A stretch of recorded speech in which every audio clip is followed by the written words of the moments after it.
Good money for Blue Spark. They're off and they're racing.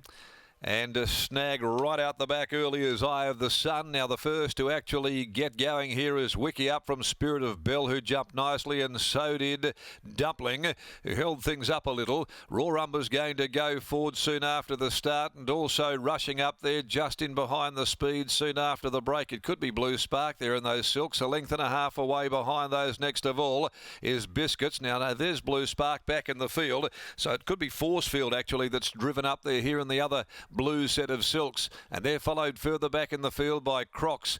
Then came down on the inside Slater's Legacy. Out there wider on the track is Surefire Miss as they approach the 500, and then came Eye of the Sun well off the speed, approaching the home turn. May the Gods is near enough to last at the top of the home straight now, leaving the 350 behind them, and Forcefield out wide goes up with Dumpling to join Wiki Up. Spirit of Bell gets through on their inside, and further back is Eye of the Sun, who's finishing off powerfully at the 150 right across the track, and Eye of the Sun, the widest of them, hits the lead. Eye of the Sun from Forcefield close to home, and Eye of the Sun gets the money. Eye of the Sun at any old odds, it's nearly 100 to 1 pop here. Eye of the Sun over Forcefield. Over on the inside, close up Rawrumba, and also Blue Sparks down the outside. Surefire Miss running on.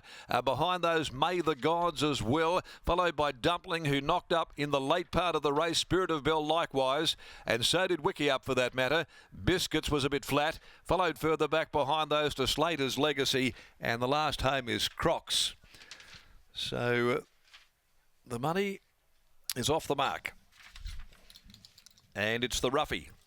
A roughie indeed, at nearly 100 to 1 on the SP. In fact, $91 Eye of the Sun. Sebring Filly at a first run. Tash Faithful boots home the second leg of a double. It'll pay decidedly less on the para, 46 and 11. But this has got home at very big odds for trainer Annie King. Number 10, Eye of the Sun, in a race where they targeted pretty much one horse, Blue Sparks, and it's run into the placings, I think you'll find.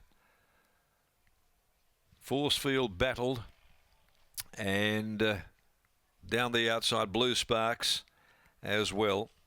They're right across the track today with the rail out and the cutaway in play, but this Sebring filly has come from off them, around them, down the middle of the track, and proved a little too good. Sebring from her Lion Eyes for O'Shearer, trained by Anne King, and Tash Faithful aboard this roughie, getting home to score, waiting on these numbers to go up onto the semaphore board at the moment, just to confirm them all. Second, 1, Forcefield, Steve Parnham. 4, Blue Sparks, ran third, Lucy Fiore.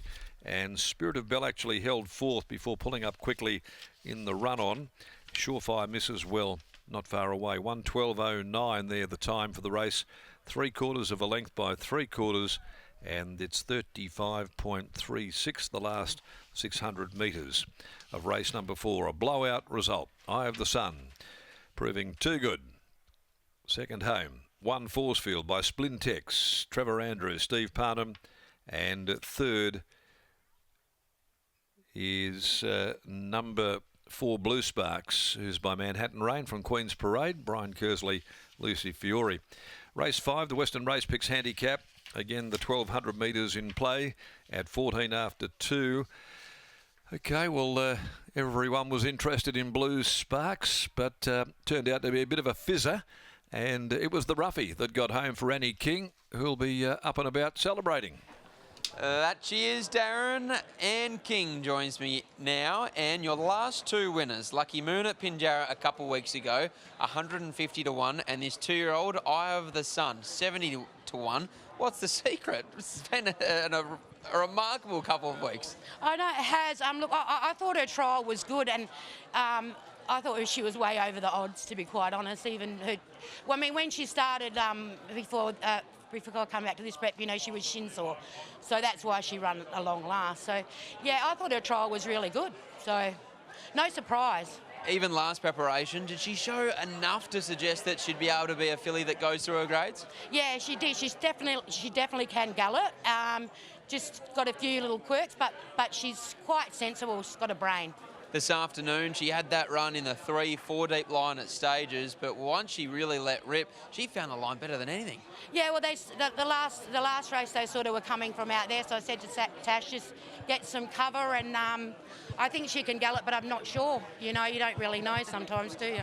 A remarkable couple of weeks for the stable. Congratulations. Yeah. And to Tash, she's a superstar. Like, you know, she just can ride a broomstick at the moment. So thanks, Tash. There's Annie King. Very well said indeed. 6 winners from the last 4 days for Tash Faithful. She's riding on the crest of a wave, and Eye of the Sun wins first up here today. Certainly is. Tash is winning on everything, even when the horses aren't really wanted in the market. Tash, a happy surprise?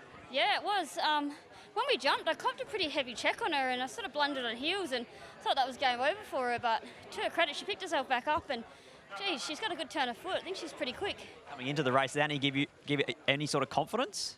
She said, I think that this horse goes good, it can gallop, but it's so hard bringing these young ones to the races. She had one start with Shinsaw, ran 50 lengths last. You know, it's so hard to get a gauge on them until they actually put it on the track. But from the 600, gee, she was giving me travelling that strong. It felt like she was always going to win.